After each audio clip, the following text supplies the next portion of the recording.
I feel a little silly when I'm back to the audience. Can I face? Oh yeah, of course. Yeah. Sometimes an operation in itself is a good operation, but the patient may be too sick. And I think that's the situation that downtown Brownsville is in right now.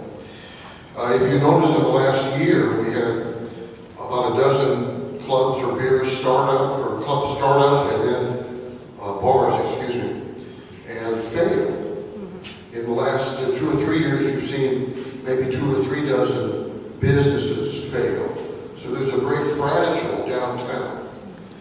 Do you think the timing is right to triple the parking? No.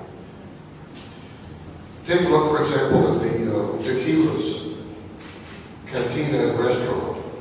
If you'll notice, they have metered parking completely down the side. They have metered parking on all of the adjacent streets. So what that means, if we're tripling parking fees, each lunch special has a 15 to 20% surcharge. Do you think most businesses could function if overnight somebody said, well, now all of your prices are going to have a 15 or 20% surcharge? Is that reasonable for that Lozano family to have to deal with that kind of impact after spending all those thousands and thousands of dollars in remodeling that beautiful restaurant? So perhaps I could support what Mr. Holzman suggested, a 50 cent upgrade or upgrade to 50 cents, but I think tripling is not appropriate for the downtown Brownsville at this point in their business health. Thank you.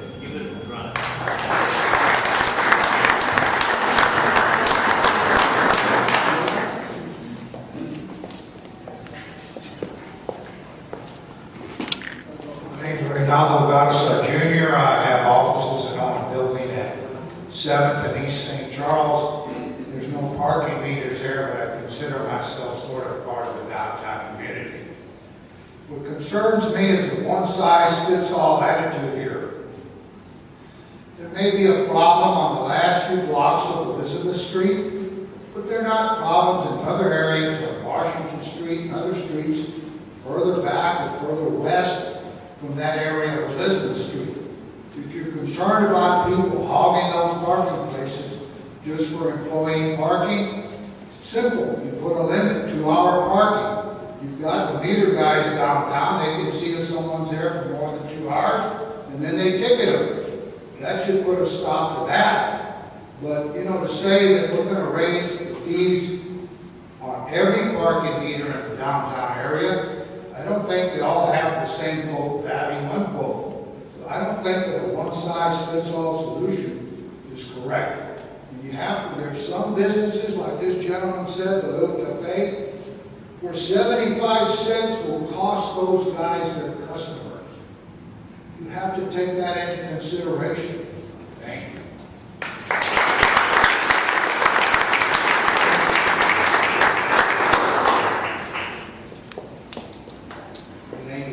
I was turned, I own a building across the street.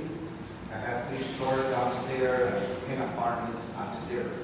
We have a very difficult problem keeping tenants in those apartments. One of the few buildings that offers apartments in the downtown area, and that's one of the proposals to have more apartments in the downtown area.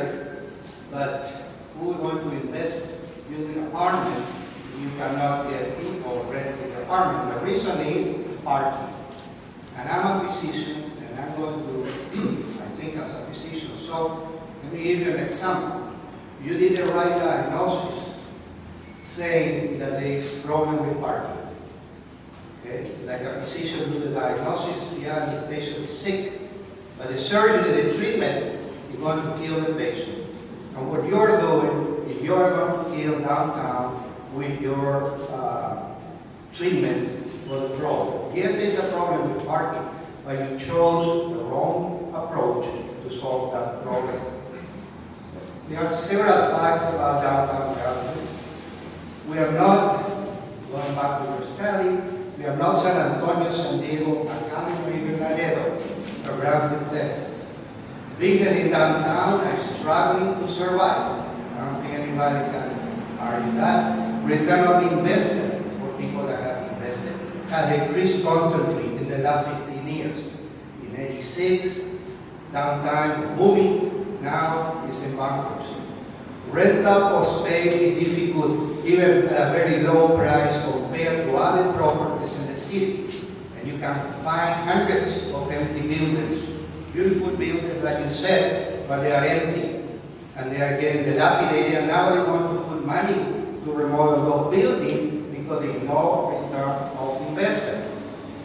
And several of those buildings are in Elizabeth Street, that's the most important street in the downtown. Employees in downtown area make minimum wage because the type of store and the article they sell. A lot of stores are robots up, and they don't pay more than minimum wage. So the employees make minimum wage. And the people that shop in the downtown also are low income. Rents for apartment in the area are lower than the rest of the city. And in spite of that, you cannot get tenants because parking. And yeah, there's a problem with parking. Do you think that raising the parking would benefit? I mean, is insulting our intelligence. In general, people shopping in downtown area are low income. In other parts of the city, you do not have to pay for parking or worry to get a ticket if you are 1 minute late. There are no incentives for investment, multiple obstacles for people wishing to do a building remodeling. And in other parts of the city, employees and clients are for free. We do not need more obstacles, we need incentive, as offer long-term parking at a reasonable price, because $60 for employees or for tenants is a lot of money. Offer reasonable or free parking for employees and people that rent apartments. Give incentives that facilitate paperwork for investors and people wishing to improve their property and facilitate low-rate loans. Clean downtown and improve security. Move some of the deposits of raw cellar to another area in the city that have easy truck access, improving traffic and decreasing fire hazard. And last but not least, do not increase fees and fines for parking meters. That's the wrong thing to do. Let's find another solution.